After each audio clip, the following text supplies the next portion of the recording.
we ran a contest to win an Xbox. And to participate in that competition, you had to share the podcast. You could like it for all of our entries. But one of the things you could do was send us an idea and that we could talk about. And so we did this once before. If you're listening now and you're like, I have an idea, but I missed the contest, send us an email. idea@ghostilisidea.com. We'll send you a sticker. What a plug. Yep. So we went through a few of these. I'd like to go through a few more and just kind of break down some of there's some good ones and there's some maybe less good ones. All right. So first one here. This is not an idea, but it's a question. I'm sure this is from someone like Jesse. It said, if you could have an AI make you breakfast in the morning, what would you have it make you? Honestly, I don't hate... This is a really interesting idea. Like... An AI made breakfast? Well, I actually, to sort of make it a better idea than what it is now, is like, so we have automated coffee makers that can make coffee at 6 a.m. every day. We have automated alarms. Ever heard of them? What would be interesting is like, why couldn't we automate, like, this is a dumb idea. As I'm getting through He's backing up. I'm like, wow, so I hit the end of it and I was like, this is a horrible idea. Was like, what if there was an automated cereal dispenser? But it's like, how pointless? Because truly, what would be the point of that? Well, the only scenario I could imagine is if you, like, you were a busy person, you timed it just right. So like as you commanded Alexa, hey, I'm getting up, it like dumps the thing, and then the milk slowly starts to pull. So by the time you get downstairs, I know, but it's like people have differing. Yeah, that's where I run into the problem. Is cereal is one of those time sensitive foods. What I was thinking of is, so have you seen those like pizza makers that are like, it's like a robot? It's like a vending machine that makes a pizza. Yeah. So I'm thinking that, but like a scramble, almost like an omelet. Where basically you have containers full of cut up onions and peppers and cheese and whatever.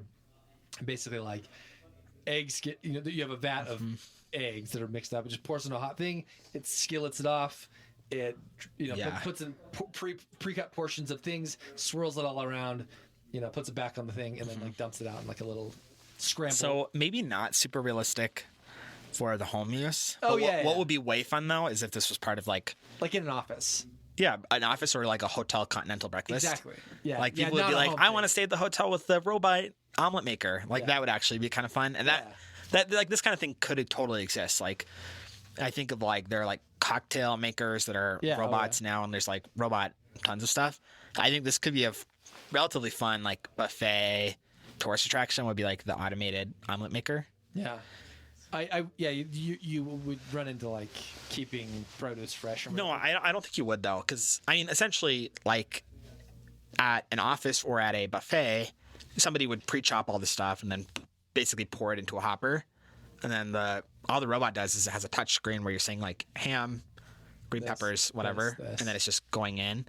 So it's like it's not as magical as you'd like, where the robot cuts the vegetables and then puts them in or whatever. Well, I guess in my mind, you would have almost like Keurig cups full of the company, full of mixes. Or the company. You get 10 sleeves of this and 10 sleeves of this and 10 sleeves of this, and you got to order more or whatever. So that's a way for them to make money or whatever. Like dehydrated, probably. Or something. I don't know. Like or just like preserved, right? Yeah, there's like some things that like last long, like ham lasts a while. That's kind of an interesting idea, which is like ham and cheese, like those things will go for a while. Well, yeah, and they could be in like a pouch that you get sent to you weekly. Yeah, exactly. What if you were like breakfast for busy people and they sent you like 10 packets of these like pre-made omelet mix-ins? If there was an omelet maker in my office, I would do it almost every morning. Really? Oh yeah. I would do like a waffle maker. I make waffles. That's another one you could maybe automate. It's like, because that process is literally, so it's science, right? Yeah, and it's like batter into thing, cook time, flip, open, and then like kick it off. And then you just have a little syrup right there. Yeah. Waffle maker. Good work. Machine. You could even have that. Well, I don't know, you probably wouldn't need to automate that in the home, but like a big Belgian one, like a big cool one. Yeah.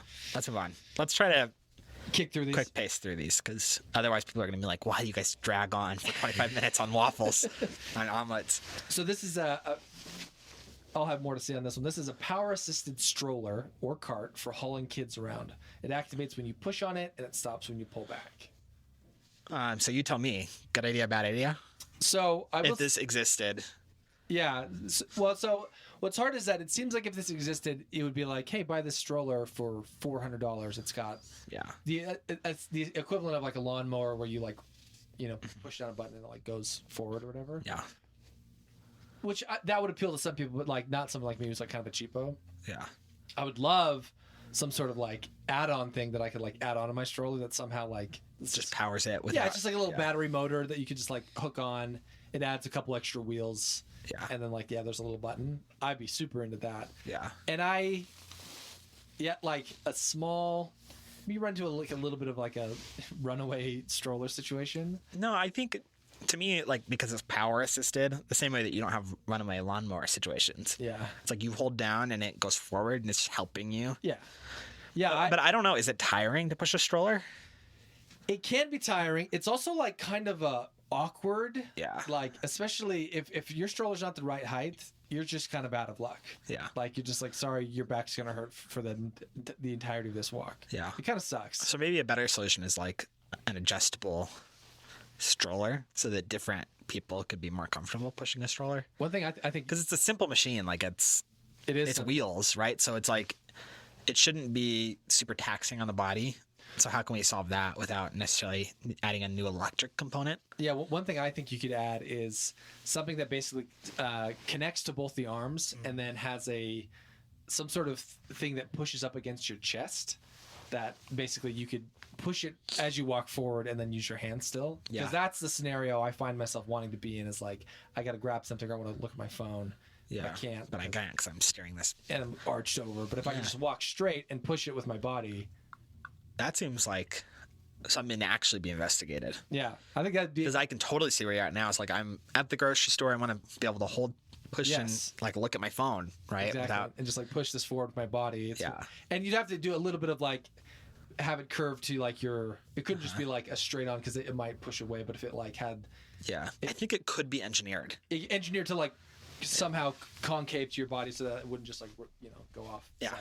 Interesting idea. Let's move on. All right. I love hot cocoa, but only when it's hot. So I would like a cocoa mug that holds the temperature of the hot cocoa when it's first poured. Boy, do I have the product for you.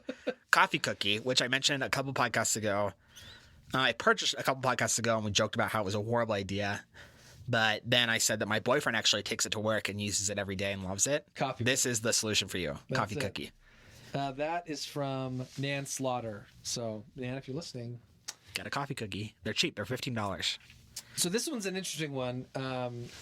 So 3D printers located at malls or other common areas where you can order pieces to.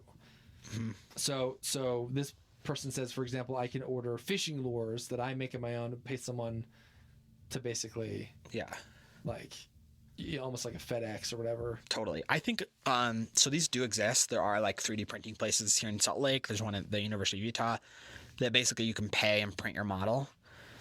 But I think actually this is an amazing idea for like a mall kiosk, like right in the middle, because people are going to stop and they're going to watch the 3D printer go and be like, whoa, I've never seen one in real life, right? Yeah, totally. And then they're going to be like, wait, and what would be cool is if there's like a little iPad that you could scroll through pre-made models and just pick them.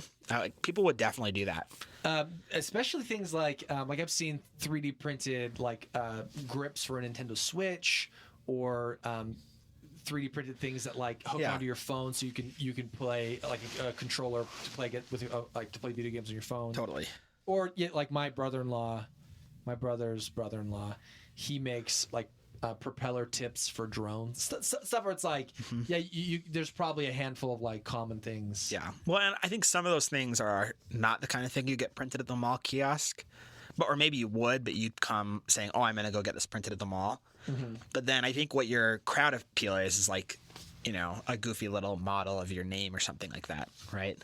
Because people will bite that stuff all day at the mall. That's true. So I think and I go to a Fashion Place mall and I see like empty kiosks or these goofy hair straightener kiosks. And I'm like, we could probably do something a little more engaging. And watching 3D printers go is fun. So. It is fun. Even just personalized stuff, right? Like there's a guy, there's a system where you could be like, I want my name on a little disc. Exactly. And just there you go. Yeah. And then you sit and watch it go and you're like, this is cool. Yeah. Or if it's like, hey, let's take 20 minutes, go shop. Yeah. All right. Here, this one says a career guidance website that has every possible type of job.